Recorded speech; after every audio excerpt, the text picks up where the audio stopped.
உங்களில் யார் அடுத்த பிரபுதேவா அப்படிங்கிற ஷோ மூலியமாக விஜய் டிவிக்குள்ளே என்ட்ரி கொடுத்தவங்க தான் நம்ம சாய் பல்லவி. ஃபைனல் ஸ்டேஜுக்கு முந்தின ஸ்டேஜுக்கு கூட அவங்க வந்து குவிட் பண்ணிக்கிட்டாங்க ஒரு சில காரணங்களால். அதுக்கப்புறம் பிரேமம் படத்தில் வந்து மலர் டீச்சராக என்ட்ரி கொடுத்து மக்கள் மனசை வந்து பெருசாக கவர்ந்தாங்க. அதுக்கப்புறம் அவங்களோட மார்க்கெட்டே டோட்டலாக மாறி போச்சு. தமிழ், தெலுங்கு, இப்போது ஹிந்தி அப்படின்னு சொல்லிட்டு மாறி மாறி கலக்கிக்கிட்டு இருக்காங்க. இப்போவும் இளைஞர்களோட கனவு கன்னியாக இருந்துட்டு வராங்க. ஹிந்தியில் நிதிஷ் திவாரி அவங்களோட இயக்கத்தில் ராமாயணாவை வந்து கிட்டத்தட்ட 3 பாட்டாக எடுக்க இருக்காங்க. இதில் ராமரா வந்து ரன்வீர் கபூரும், சீதாவா நம்ம சாய் பல்லவி நடிக்க இருக்காங்க. ராவணனா யாஷ் நடிக்கிறாங்க.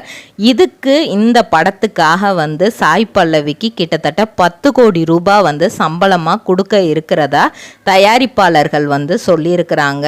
இந்த சீதா அப்படிங்கிற கேரக்டரை நல்லா நடிப்பாங்கன்னு எதிர்பார்க்கப்படுது.